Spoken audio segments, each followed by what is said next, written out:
My own brother held my Bronze Star medal in his hand and asked if it could buy him a Mustang. My mother nodded and said, "He's right, you know."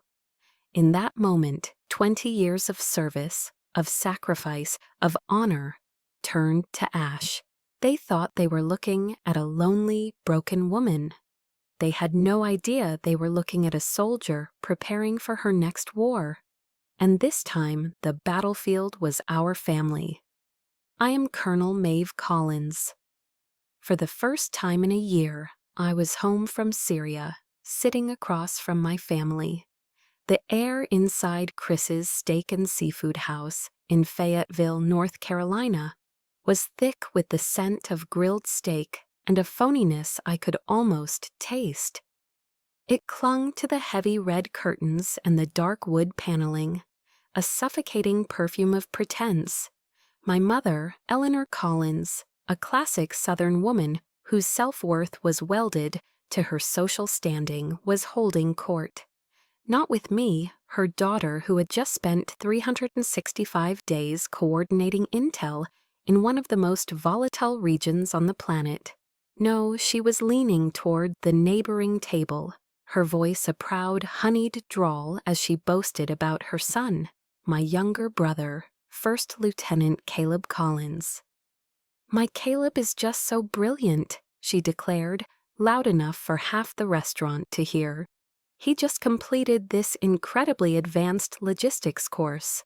Why, you'd think he was planning this strategy for the entire 82nd Airborne." I watched Caleb, 28, soak it in. He had completed a basic officer's course, a necessary but unremarkable step in any military career. Yet, under the warm glow of our mother's narrative, he was a budding General Patton. He just smirked, taking a long sip of his beer. My father, Richard, remained true to his lifelong role, the silent accomplice. He focused intently on his medium-rare steak, his knife and fork moving with a surgeon's precision.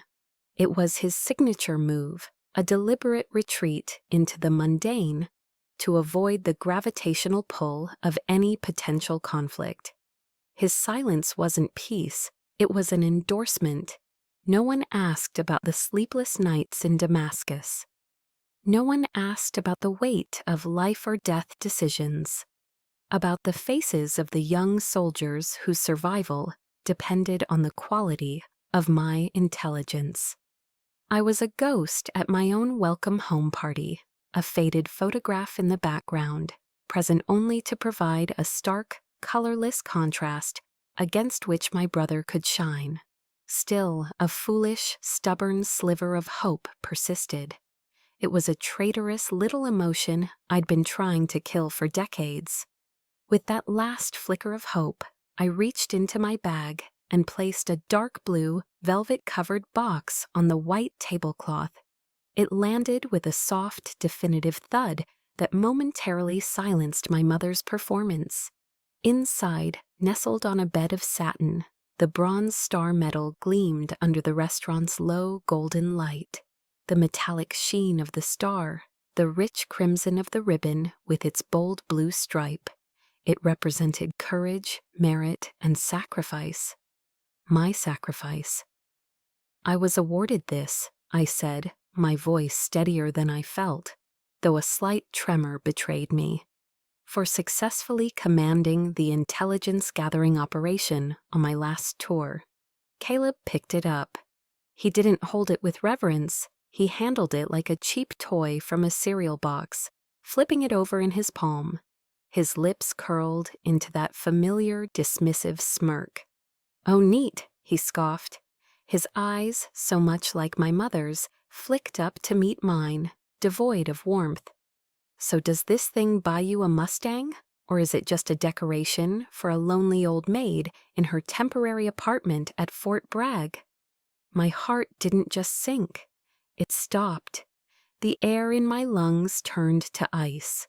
Before I could form a single word, before I could assemble a defense for my own honor, my mother's voice sliced through the silence. It was sweet, melodic, and utterly merciless. "He's right, you know, Maeve. she said, patting Caleb's hand as if he'd just made a profound observation. Caleb is just being practical. Men need tangible things, honey. A nice car, a solid career path, something they can see and touch. The world narrowed to their two faces, a united front of casual cruelty. Just then, as the humiliation threatened to swallow me whole, a new voice cut through the air, deep and resonant with authority. Colonel Collins. I looked up to see Captain Marcus Thorne, Caleb's commanding officer, standing by our table. He was in his dress uniform, his posture ramrod straight. He didn't even glance at Caleb. His eyes were fixed on me, and in them I saw an undisguised, profound respect that felt like a lifeline in a drowning sea. "Congratulations on the medal, ma'am," he said, his voice clear and strong. "The entire base is talking about your work in Syria. It's an honor." He then allowed his gaze to shift, first to Caleb, then to our mother. His expression turned from respect to a cold professional disapproval. The temperature at our table dropped 10 degrees. "Lieutenant Collins," Captain Thorne said, his tone now clipped and official, "you should learn to show some respect for a superior officer and for the symbols of valor this country bestows." The atmosphere froze solid. My mother's practiced, smiling face went rigid. Caleb's smirk vanished, replaced by a wide-eyed, slack-jawed panic. For the first time in their lives, perhaps, their carefully constructed narrative had been publicly dismantled by an unimpeachable authority. After a curt nod to me, Captain Thorne turned and walked away. The silence he left in his wake was heavier and more oppressive than the noise before. My mother cleared her throat, a small, flustered sound, and tried to pivot. "So, Richard, did you hear about the new Greenway project?" But I wasn't listening anymore. I just watched them, these people whose faces had once constituted my entire world. And for the first time, I saw them with the dispassionate clarity of an intelligence analyst. Caleb's contempt wasn't youthful arrogance. My mother's endorsement wasn't thoughtless favoritism. It was a core belief system, a brutal truth made plain. In their eyes, all my sacrifices, my discipline, my achievements were worthless next to the material wants of my brother. The chill from the restaurant's air conditioning vent above seemed to seep directly into my bones, and it suddenly reminded me of another kind of cold, a deeper, more familiar cold that had been with me my entire life. That chill I felt in the restaurant, the one that had nothing to do with the air conditioning, it had a history. It wasn't a new sensation. It was a cold I recognized, a ghost that had followed me from the humid summers and crisp autumns of my North Carolina childhood. As I sat alone in my sterile, temporary apartment at Fort Bragg, the silence wasn't empty. It was filled with the echoes of every time I had been made to feel small, invisible, and inconsequential. The cold smelled of candle wax and pine boughs on Christmas Eve at the First Baptist Church.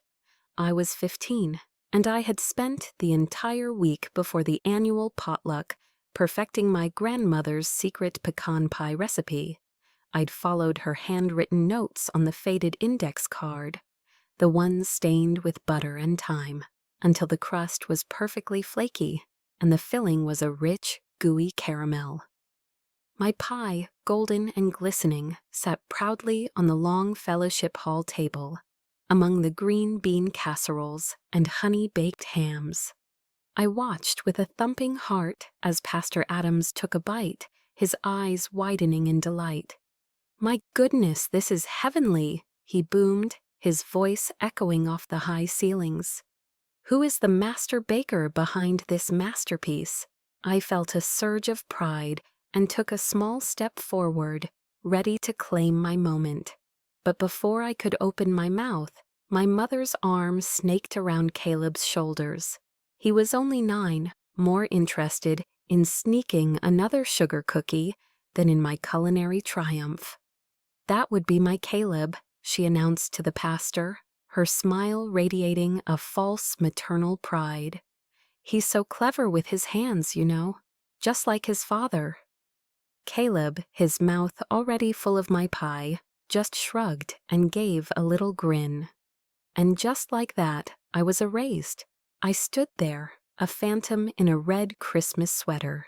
The joyful notes of "O Holy Night" from the choir practice room feeling like a mockery. The lump of hurt that formed in my throat was hard and real, and it tasted more bitter than the burnt coffee in the church percolator. That was the first time I understood that my achievements were not my own. They were a community resource to be allocated to my brother as my mother saw fit. The cold felt like the furious lashing rain of Hurricane Fran in 1996. The storm tore through North Carolina, a screaming fury of wind that ripped our ancient oak tree from the front yard, leaving a gaping wound in the earth. I was a freshman, a plebe, at West Point then, living on a meager cadet stipend. I gathered every dollar I had saved, $500, and sent it home. It was a fortune to me, earned through spit-shined shoes and endless drills. My father, his voice filled with a rare warmth over the phone, promised to use a portion of it to have a commemorative brick laid in the rebuilt front walkway. "So everyone knows the Collins family has 2 children serving this country," he'd said, and my heart had swelled with a sense of belonging, of being part of a legacy. But when I came home on leave that spring, the marble paver set in the new concrete path had only a single line of gleaming gold script, "Caleb Collins." I stared at it, the absence of my own name a physical blow. My father saw my face and shifted uncomfortably, avoiding my eyes. "Well, Maeve," he stammered, polishing his glasses, "a son's name just sounds stronger, more permanent. The future of the family name rests with him, you see." He said it as if it were a simple, unavoidable fact of nature, like gravity or the rising sun. In his world, I was temporary. A daughter serves, a daughter leaves, a son endures. The storm outside had long since passed, but the one inside me was just beginning to gather strength. A tempest of resentment that would rage for years. Amidst those bleak, gray memories, there was one pinpoint of light, one warm place in the landscape of cold shoulders. My grandfather. He was a Marine, a veteran of the brutal fighting on Iwo Jima, and his eyes saw things other people missed. He was the only one who ever truly saw me. I remember one lazy summer afternoon, I was moping on the back porch, devastated because Caleb had accidentally dismantled the model volcano I'd built for my science fair project. Granddad came out and sat beside me on the wooden steps, the air thick with the scent of cut grass and his Old Spice aftershave. He didn't scold Caleb or offer empty platitudes. He just pointed a weathered finger toward the vast blue Carolina sky. "Look up there, Maeve," he said, his voice a low, gravelly rumble. "Don't you ever let the small clouds block out your whole sky. You were forged from starlight, kid. Don't you ever forget it." His words became my anchor.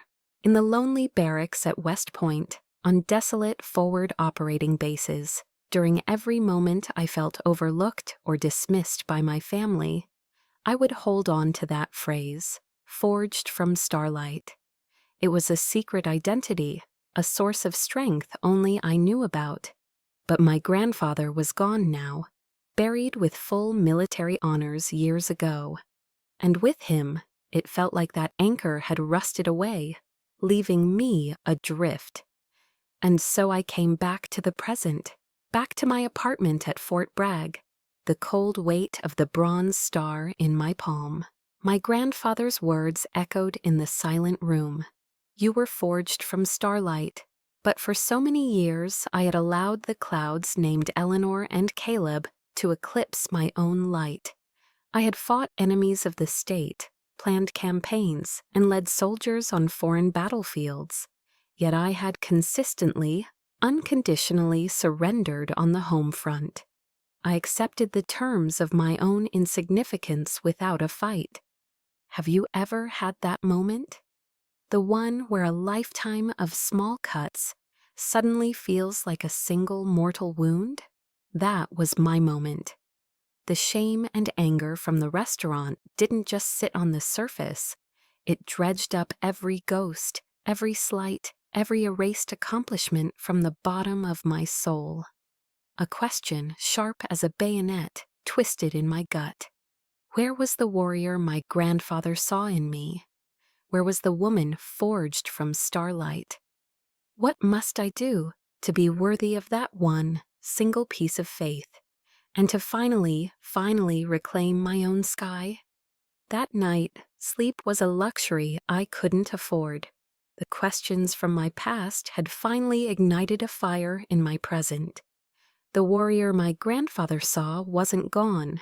She had just been dormant, waiting for a clear objective. Now she had one. I turned my living room into a tactical operations center. The large world map on my wall, dotted with pins from my deployments, came down. In its place, I mounted a large whiteboard. At the top, in clean black letters, I wrote the mission title, Operation Ledger. My military training kicked in, a familiar and comforting discipline. The objective was clear: to collect, analyze, and verify all intelligence related to the financial and propaganda activities of two primary subjects, Target Eleanor and Target Caleb. Phase 1 would be Open Source Intelligence, or OSINT. I booted up my laptop, logged into an anonymous VPN, and began my work. The skills I had honed to track terrorist cells and expose disinformation networks were now being aimed at my own family. There was no room for emotion. There was only the mission. My mother's Facebook profile was a goldmine of targeted misinformation. It was a masterclass in narrative control. Every post about Caleb was a carefully curated tribute, adorned with hashtags like "Stum Proud Army Mom," "Akar Hero Son," and "Sug Future Leader." One photo showed him standing beside a battle tank, his arms crossed confidently. My mother's caption read, "My boy protecting our country." I knew for a fact that tank was a static display at the Airborne and Special Operations Museum, and the photo was taken on his day off. In contrast, the rare mentions of me were vague and tinged with pity. Praying for our daughter on her challenging path. I wasn't a hero, I was a burden to be prayed for. Then I found it, a GoFundMe page titled Caleb Collins Consulting. The goal was a staggering $50,000, and there, as the banner image, was a photograph of me shaking hands with a 4-star general at a promotion ceremony. My reputation, my years of service, were being used as collateral to lend credibility to his scam. The description was even more galling. It spoke of the family's heavy burden in supporting their less fortunate daughter, and implied that this new venture was a way for Caleb to help secure the family's future. He was painting himself as the savior, using my image as his shield. The next step was to follow the money. My security clearance simplified access to certain public and financial records. But the real key was the joint savings account I had been diligently contributing to for 20 years. I had always viewed it as a family safety net. I was wrong. It wasn't a safety net. It was Caleb's personal ATM. The data scrolled across my screen, cold, hard, and undeniable.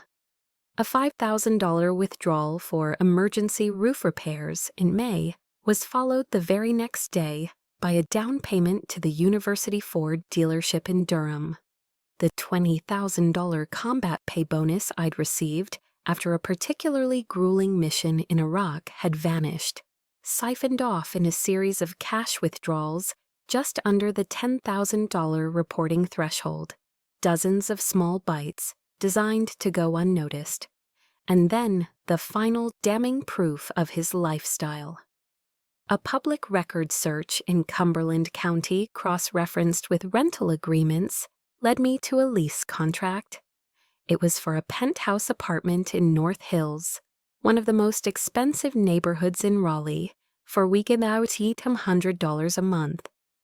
Caleb, the brother who was always just a little short on cash, the one who needed help with his car payment, was living a life of luxury funded entirely by my service and my sacrifice.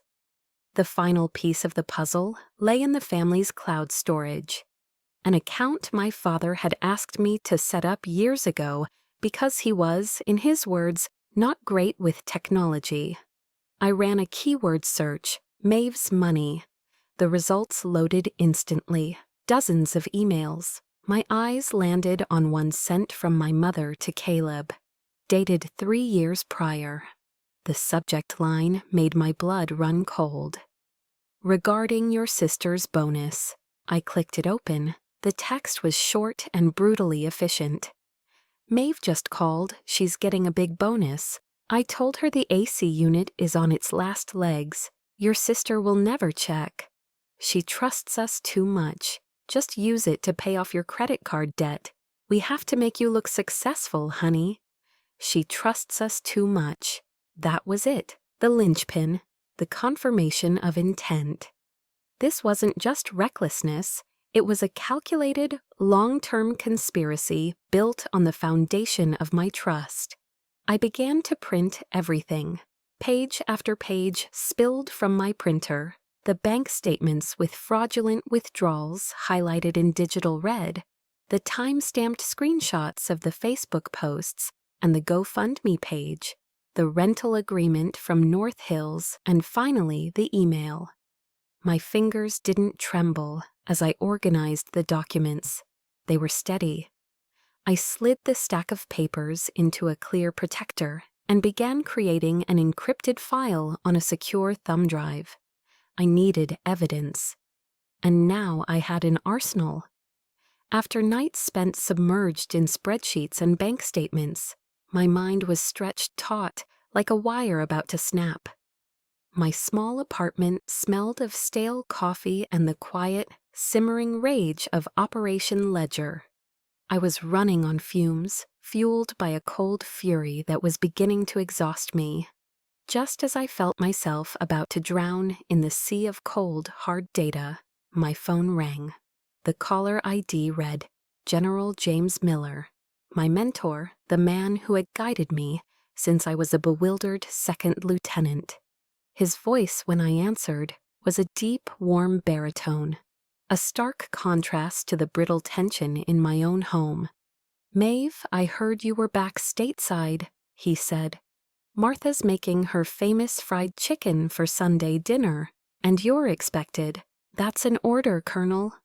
For the first time in days, a genuine warmth pierced through the icy armor I'd built around my heart.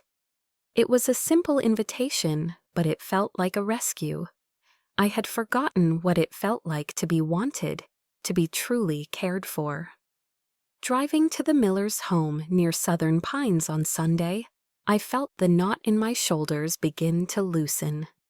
Their house was filled not with tension, but with laughter and the rich, comforting smells of a proper Southern meal. There were no veiled insults, no passive-aggressive silences. The moment I walked in, Martha, the general's wife, enveloped me in a hug that felt like coming home. She held on for an extra moment, as if she knew I needed it.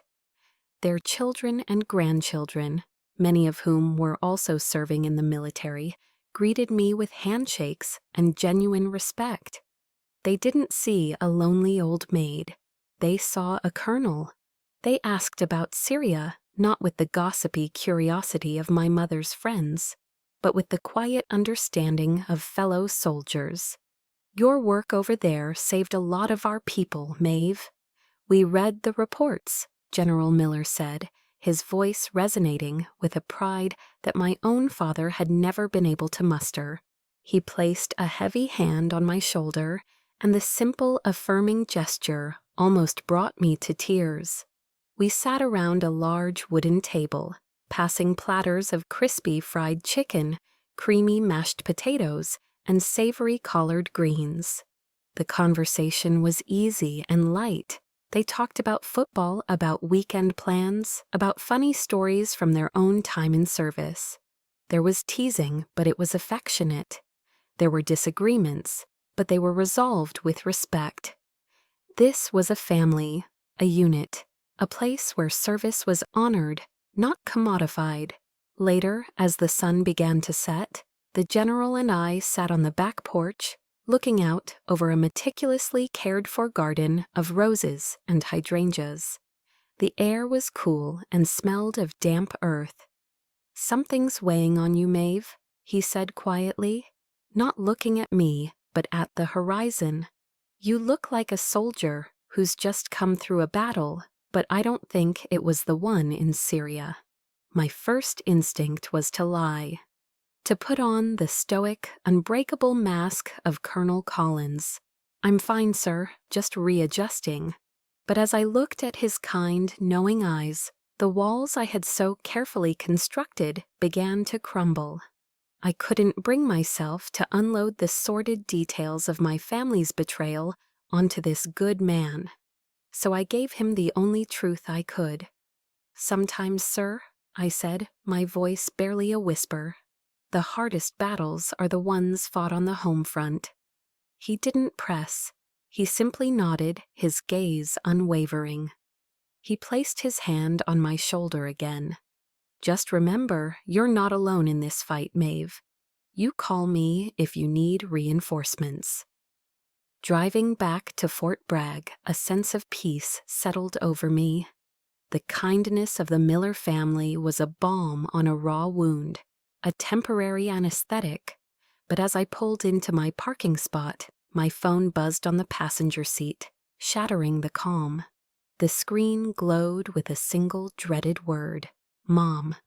I took a deep, fortifying breath before answering, bracing myself for impact. Her voice was syrupy sweet, a tone I had learned to associate with an incoming request. "Maeve, darling," she began, "I have a little favor to ask. You know your brother has such a wonderful mind for business, but he just needs a little capital to get started. I've set up that GoFundMe page, and I was wondering, could you share it with some of your high-ranking friends? Just one click from you could change Caleb's entire future." The warmth from my evening with the Millers evaporated the moment my mother's voice, dripping with saccharine sweetness, came through the phone. It was a calculated, coordinated offensive, a multi-pronged attack on my resolve. Her call was just the opening salvo. I gripped my phone, the cool plastic a stark contrast to the heat rising in my chest. "Mom, I don't think that's a good idea," I said, my voice dangerously calm. I was channeling every ounce of my military discipline to keep it level. Using my rank and military connections for personal gain is a direct violation of the Uniform Code of Military Justice. It's unethical. A laugh, high-pitched and dismissive, erupted from the other end of the line. It was the laugh of someone who sees rules as mere suggestions. "Oh, Maeve, don't be so rigid. This is for family.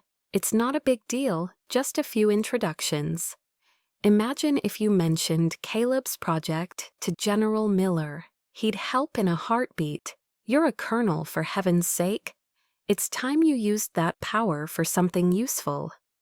A wave of bitter nausea washed over me. The something useful she meant was her son's fraudulent scheme. They didn't just want my money anymore. They wanted my soul. They wanted me to wager my entire career, my spotless record, my very honor on a lie. She wasn't just asking for a favor, she was asking me to become her accomplice. 2 days later, the next wave of the assault arrived at my doorstep. Caleb appeared, looking like a lost puppy. The usual arrogance was gone, meticulously replaced by a crafted look of pathetic dejection. His shoulders were slumped, his expression forlorn. "Maeve," he began, his voice soft and wounded. "I know you're mad at me, but I'm really trying here. I have this great business plan, but nobody will give me a chance." He looked up at me, his eyes wide and pleading. "Mom's right. A word from you could change everything. You're the only one who can help me. Do you really want to see your own brother fail?" He was using the puppy dog eyes, a technique he had perfected since childhood. But this time, the performance was transparent. I didn't see a misunderstood young man. I saw right through the cheap theatrics. I saw a lazy grifter attempting to leverage my life's work to create his own easy, unearned path. I saw the rot at his core. That evening, the final prong of the attack was deployed over the phone. My father called. His voice was heavy with a manufactured weariness and a palpable layer of reproach. "Maeve, your mother has been crying all day," he said, his tone dripping with disappointment. "Do you have any idea how much you're hurting her? Caleb is your brother. Family is supposed to help family." He sighed, a long, dramatic sound. "I've worked hard my whole life, but I don't have the connections you do. You have a chance to lift this entire family up. Why are you being so selfish?" And there it was. For the first time, his silence had transformed into a weaponized accusation. The man who had never once defended me, who had stood by silently while my accomplishments were ignored, was now actively guilt-tripping me into participating in their fraud. His silence had never been neutral. It had just been waiting for the right moment to serve their agenda. The breaking point came that weekend. It was Fayetteville's annual Heroes Homecoming Week, a citywide celebration of veterans and active duty soldiers. The downtown area was filled with families, flags, and a genuine sense of community pride.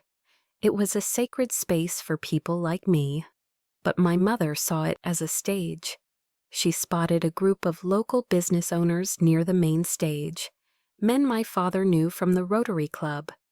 Grabbing my arm with a grip like steel, she dragged me over, my uniform feeling less like a symbol of pride and more like a costume in her play.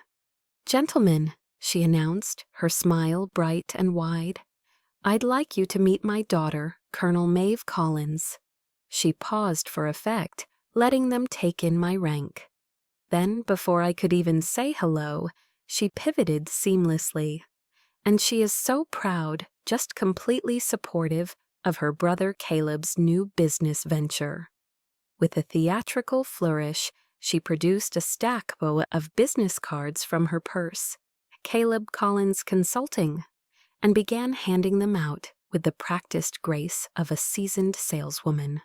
I stood there, frozen, a prop, a silent uniformed mannequin, being used as a living endorsement for their lie. I was paraded in front of the very community I had sworn to serve, my integrity being bartered away. In the shadow of a banner that read, "Thank you for your service," I was being used as a tool to deceive. The blood in my veins turned to fire. The casual cruelty at the steakhouse was a private wound. This was a public execution of my character. The carefully maintained dam of my composure, built over a lifetime of swallowing insults, finally, irrevocably, broke. Silence was no longer a strategy. Silence was complicity. General Miller's words echoed in my mind. "You're not alone in this fight." He was right, but he couldn't fight it for me. I had to be my own reinforcement. A cold, hard clarity settled over me, cutting through the noise and the humiliation. What is the truth? I asked myself. the question a silent vow in the noisy square. And who gets to tell it? I looked from my mother's triumphant smile to the cheap, glossy business card in a stranger's hand. And I knew the answer: me. After the humiliating spectacle at the hero's homecoming event, a cold dread settled in my gut. I knew there was one last dreadful suspicion I had to verify. There was a loose thread from my financial review, a $2,000 transfer I'd made months ago, that didn't add up. With a deep breath, I dialed my Aunt Carol in Asheville, my mother's younger sister. After a few minutes of pleasantries about her garden and the weather, I steered the conversation carefully, my voice a mask of casual concern. "Aunt Carol," I asked, "how have your eyes been? Did the cataract surgery a few months back go well?" A confused silence met me from the other end of the line. It stretched for a few seconds, thick with misunderstanding. "Surgery, honey. What surgery?" she asked, her voice filled with genuine puzzlement. "Your mother, Eleanor, told me you were having some financial troubles, so you couldn't send the money just yet. She even told me not to bother you about it, said you had enough on your plate.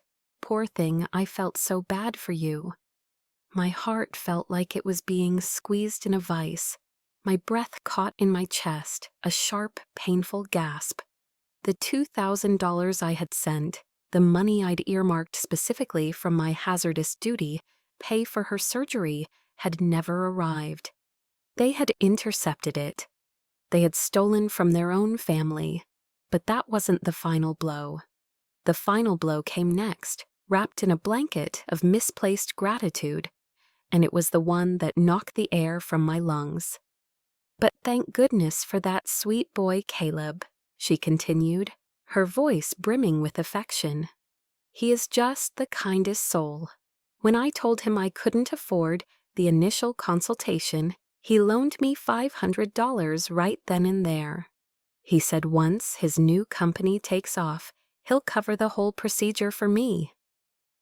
I had to grab the edge of my kitchen counter to keep myself from collapsing. The room tilted. The sheer calculated depravity of it was breathtaking. They didn't just steal my money, they had stolen it, then constructed an elaborate lie about my financial failure to cover their tracks. Then they had used a fraction of my own money to rebrand Caleb as a benevolent, self-made savior. They had weaponized my compassion to defraud their own family, an elderly woman in need of medical care. This wasn't the behavior of a dysfunctional family. This was the behavior of vultures, circling and picking clean the bones of anyone they perceived as weak or trusting. That night, I sat in the dark.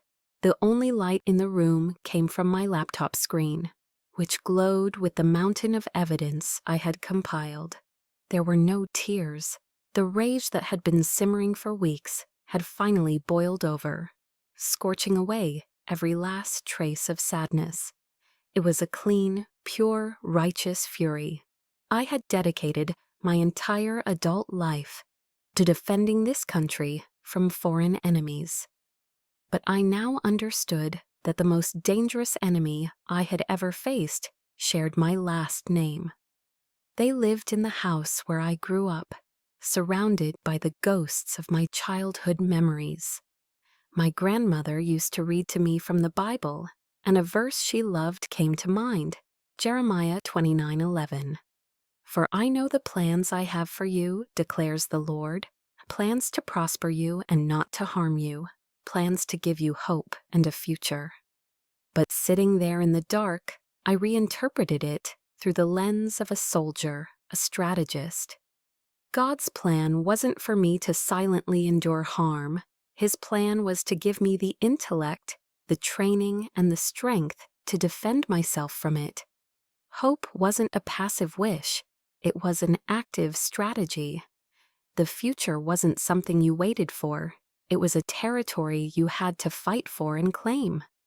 "No more," I whispered into the darkness, the words a solemn vow that sealed the death of the person I used to be. The game ends now. Have you ever been pushed so far that the only path forward is to fight back with everything you have? I woke the next morning before the sun rose over the horizon. There was no more hesitation, no more gut-wrenching conflict. There was only the cold, sharp clarity of a mission that had to be executed.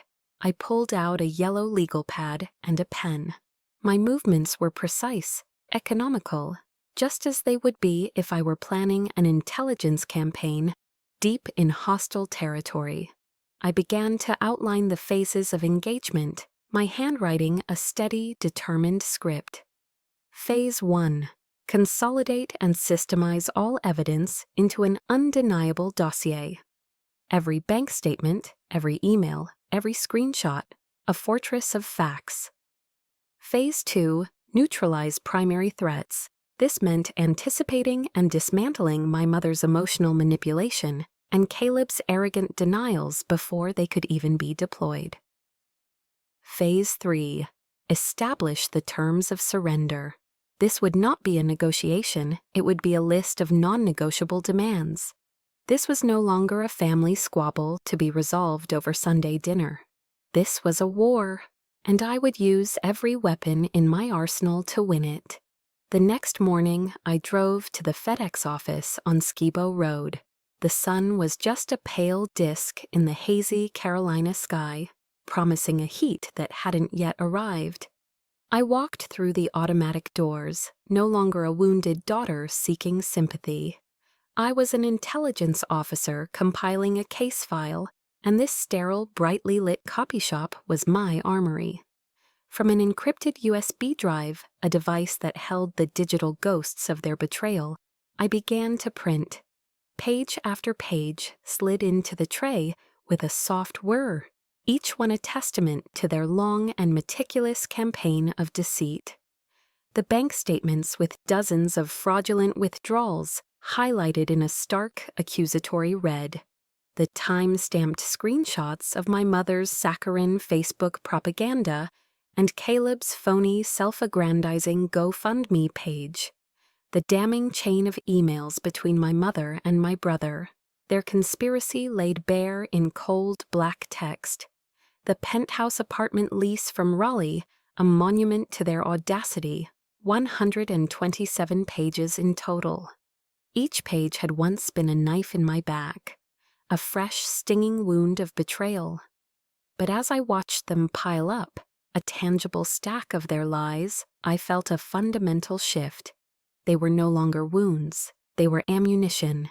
Each printed sheet was another round being loaded into the magazine of my resolve, ready to be fired. I took the warm stack of papers to a large work table in the corner. The crisp, percussive snap of the 3-hole punch was a satisfying mechanical sound, a counterpoint to the emotional chaos of the past few days. I arranged the documents chronologically, methodically, into a heavy-duty black binder. The process was strangely familiar, a muscle memory from my professional life kicking in, calming my nerves with its logical flow. It was exactly how I would prepare a mission briefing for the Pentagon. Every detail triple-checked, every potential question anticipated, every piece of evidence cross-referenced and tabbed for quick access. Back in my apartment, I opened the Excel spreadsheet for the final time. My finger hovered over the mouse. I clicked the box for the grand total.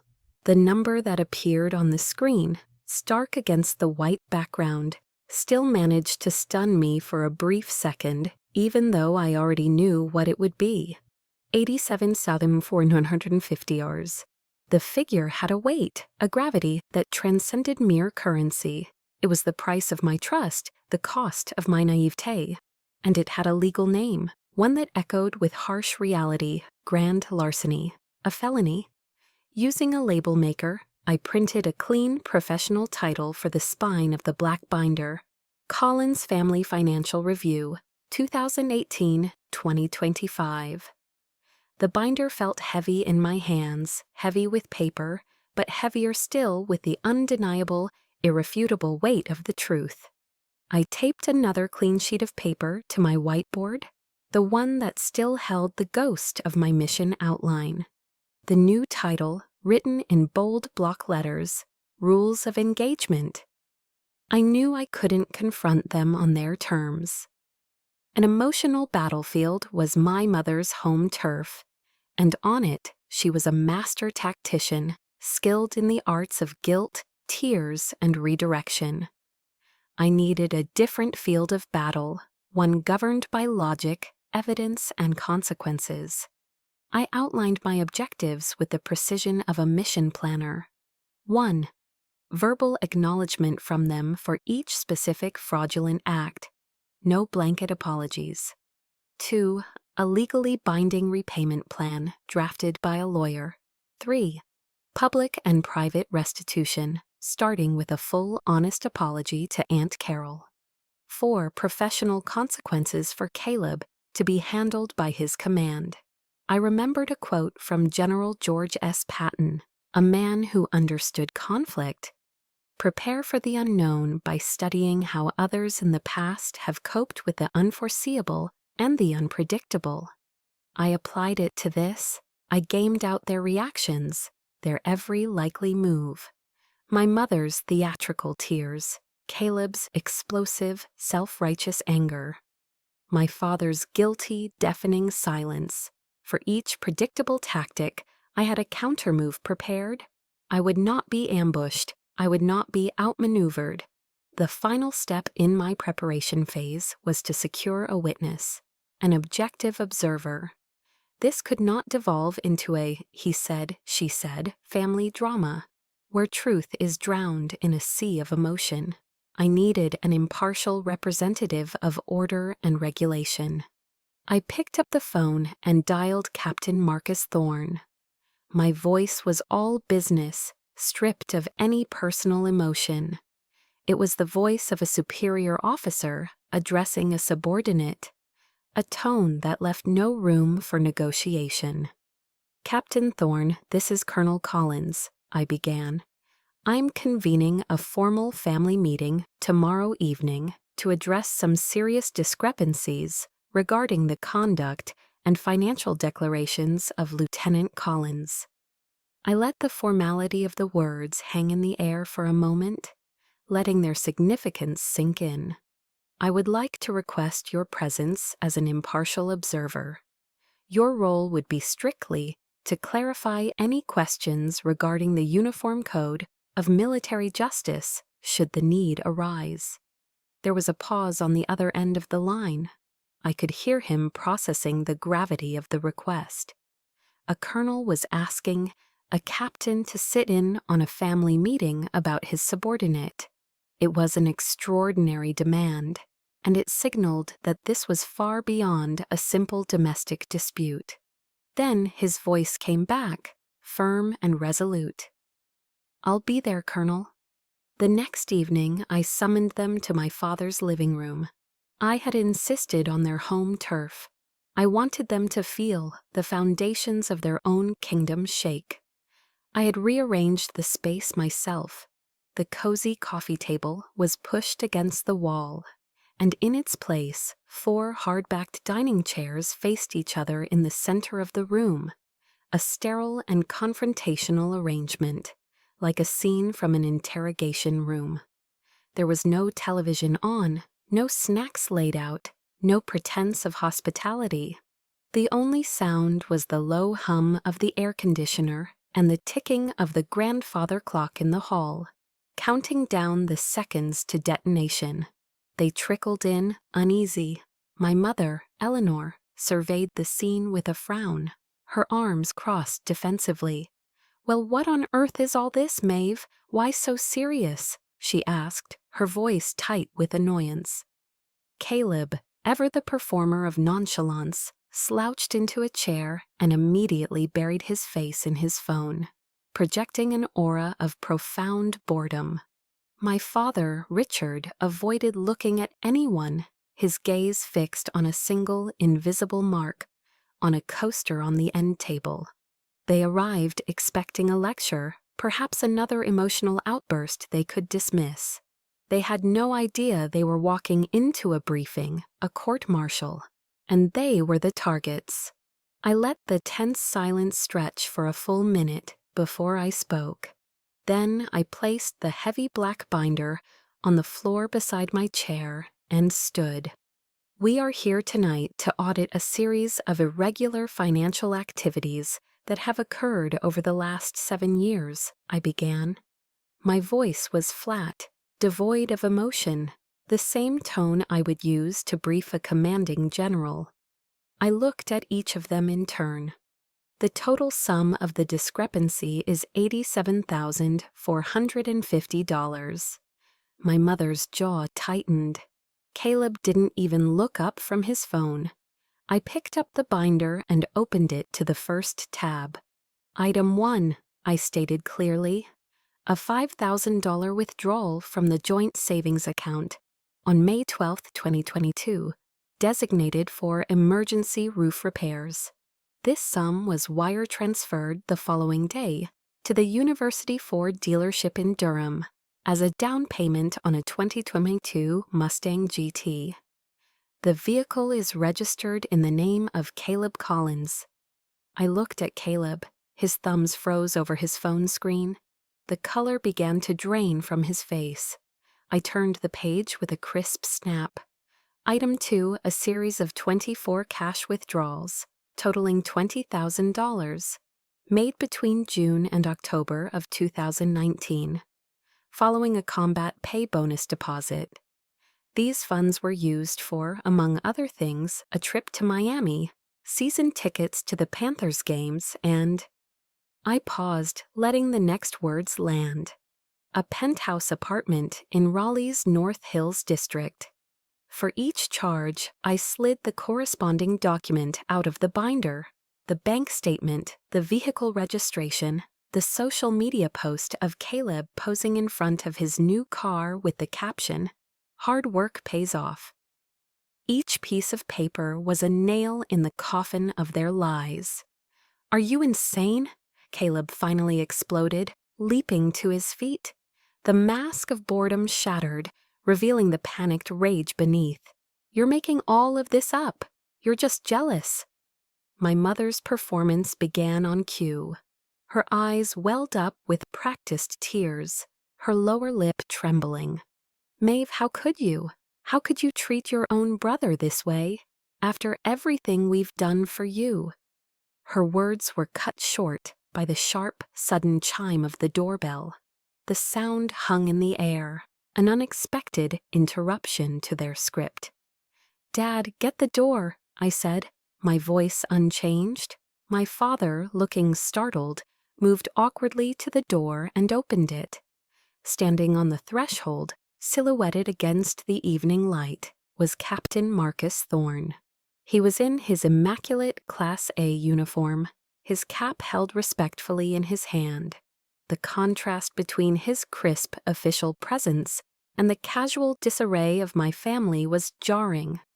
He nodded once, a gesture of formal respect to me, then stepped inside and stood at parade rest in the corner of the room, a silent, authoritative statue. Caleb froze mid-rant. He stared at his commanding officer, his face turning a pasty, bloodless white. All the bluster, all the indignation died in his throat. He sank back into his chair as if his strings had been cut. The living room was no longer a living room. With Captain Thorne's presence, it had become a courtroom. I let the silence settle again, heavy and absolute, before turning to the final section of my binder. My voice was low, but it cut through the room like a razor. "Final item," I said, my eyes locking onto my mother's. Her tears had miraculously dried up. $2,000 transferred to my Aunt Carol for her cataract surgery. I looked at my father, who flinched as if struck.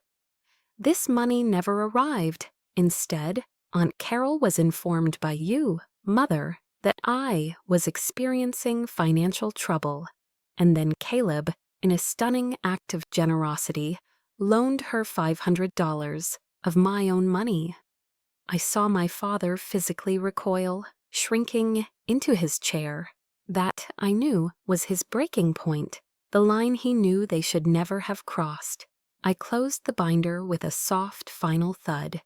Then I turned my body slightly to address the uniformed officer in the corner. "Captain Thorne," I said, my voice clear and formal.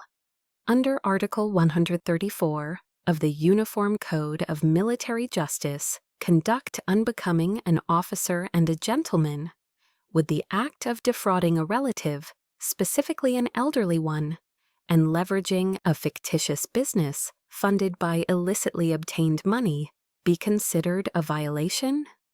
The question hung in the charged air of the silent room, not needing an answer. It was a verdict in itself, a self-detonating bomb I had just armed and placed in the center of their world, and all we could do was wait for the explosion. My question about the UCMJ hung in the room, a poison gas that choked off all sound.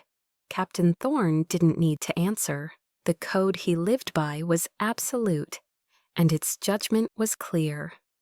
The silence that followed was the sound of a dynasty crumbling. Caleb, the golden boy, collapsed into his chair. He buried his head in his hands, his shoulders shaking with silent, desperate sobs.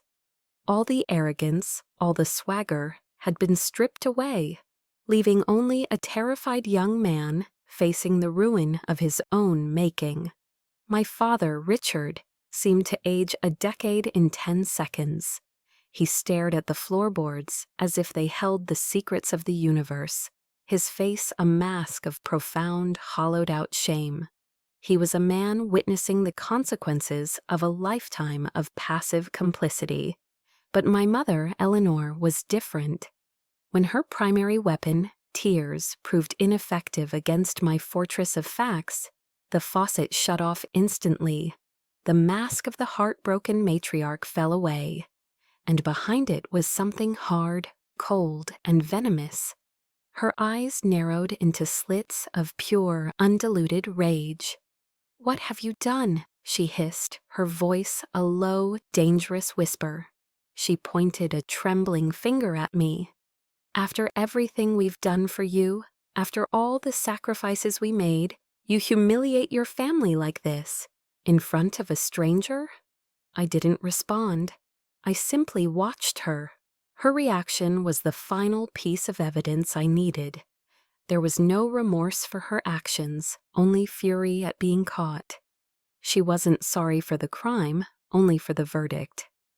I felt a wave of exhaustion wash over me, the adrenaline from the confrontation finally receding, leaving a deep, aching weariness in its place. I reached down and picked up the black binder from the floor, closing it with a soft, final click. "This is what happens now," I said, my voice cold and clear, each word a carefully placed stone in the new wall I was building between us. "First, a promissory note for the full $87,450 will be drafted by my lawyer. It will be sent here tomorrow. You both will sign it." I looked from my mother's furious face to my father's defeated one. "Second, you," I said, my gaze locking onto my mother, "will call Aunt Carol. You will apologize, and you will wire her $2,000 plus interest from your own account today." Third, I turned to the sobbing mess that was my brother. "Caleb, you will shut down the GoFundMe page and delete every false claim about your sham consulting firm from the internet. As for your military career," I paused, letting him look up, "you can address that with Captain Thorne." I surveyed the wreckage of my family. This is not a negotiation, these are the terms. My mother opened her mouth to spit more venom, but I held up a single hand, a gesture that stopped her cold. "Don't," I said, the word a quiet command. "From this moment forward, All communication between us will be conducted via email and will pertain only to the repayment schedule. There will be no phone calls, no text messages, no surprise visits. I took a breath, preparing to deliver the final, killing blow to the relationship that had defined and damaged me for so long. I am no longer your daughter, I am your creditor. I thought of the researcher Brené Brown, whose work had helped me understand the geography of my own pain. I remembered one of her core tenets: clear is kind, unclear is unkind. This brutal, absolute clarity was the kindest thing I could do for myself. It was an act of radical self-preservation. My father finally looked up at me, and what I saw in his eyes was a universe of pain and a dawning tragic acceptance. He understood. Too late, but he understood. He gave a slow, almost imperceptible nod. I turned and walked toward the front door. At some point during the fallout, Captain Thorne had discreetly let himself out, leaving us to the privacy of our own demolition. I did not look back. I would not allow myself to be drawn into the gravitational pull of their chaos one last time. As I opened the front door, I heard it, a single choked sob from my father. It was a sound of pure, unadulterated grief. A small, traitorous part of me wanted to turn around, to offer a word of comfort, but I didn't. I stepped out into the cool, damp Fayetteville night air, and when the front door clicked shut behind me, the sound wasn't an ending. It was a beginning. The battle was over. The long, bloody war for my own soul had just been won. 6 months passed. My only contact with my family was a sterile, automated email notification once a month confirming that the payment from my parents' account had been transferred, as per the legal agreement. It was the cold, quiet hum of justice being served. I heard through a brief, professional correspondence with Captain Thorne that Caleb had been officially reprimanded. His once promising career path was now a dead end. He had been quietly transferred to a logistics unit in Texas, a place where his reputation wouldn't follow, but where his ambitions would surely wither and die. My mother never called. My father never wrote.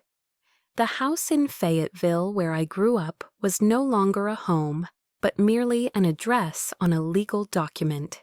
The silence between us was no longer the suffocating weight of unspoken truths.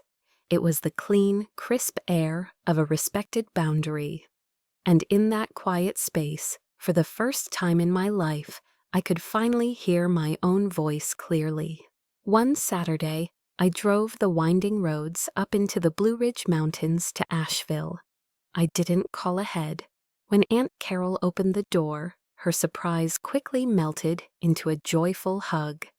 Her eyes, now clear and bright after a successful surgery paid for by her own sister's apology check, sparkled. I didn't tell her the whole sordid story. There was no need to tarnish her with the details of their betrayal. I simply said there had been a misunderstanding and that I wanted to make sure she was well taken care of. I handed her a check. It wasn't for the $2,000 they had stolen. It was for $5,000. "This is for you to take a trip," I told her, "or fix up the garden or do whatever you want. No strings attached." When she hugged me, tears of gratitude in her bright eyes, I felt like I was settling a debt far greater than money. I was repaying a debt to my own kindness, which had been so cruelly weaponized against me. I was reclaiming it and giving it away freely. Back in Fayetteville, I started to build a new legacy. I began volunteering my time at a local outreach center for homeless veterans. I never wore my uniform. I never used my rank. I was just Maeve. I helped men and women whose shoulders were stooped with the weight of forgotten wars and a society that had cast them aside to write resumes. I guided them through the labyrinth of VA benefits. Most importantly, I just listened. I listened to their stories, and in their narratives of pain and resilience, I saw echoes of my own. So many of them also bore scars, not from combat, but from family, from betrayal, from being made to feel invisible after their service was no longer needed. In helping them piece their lives back together, I was also healing myself. I realized the skills the Army had taught me, strategy, logistics, analysis, were not just for fighting enemies. They could be used to rebuild lives, my own included. One morning, long before my alarm was set to go off, I found myself driving east toward the coast. I ended up at Wrightsville Beach, kicking off my shoes and walking onto the cool, damp sand. I sat and watched the sun begin its slow ascent over the vast expanse of the Atlantic Ocean, painting the sky in strokes of orange, pink, and gold. The black binder, my arsenal of truth, still sat in a locked file cabinet in my apartment, but its weight was gone. It was no longer an instrument of war, but simply a historical document, a reminder of a battle I had fought and won. My grandfather's voice, a warm and gravelly echo from a long ago summer afternoon, whispered in my mind, "You were forged from starlight, kid." And as I watched the new day being born on the horizon, for the first time with every fiber of my being, I believed him. My sky was clear now, vast and blue and endless. There were no clouds. I was no longer a rejected daughter. I am Colonel Maeve Collins, a soldier, a survivor, and finally a free woman.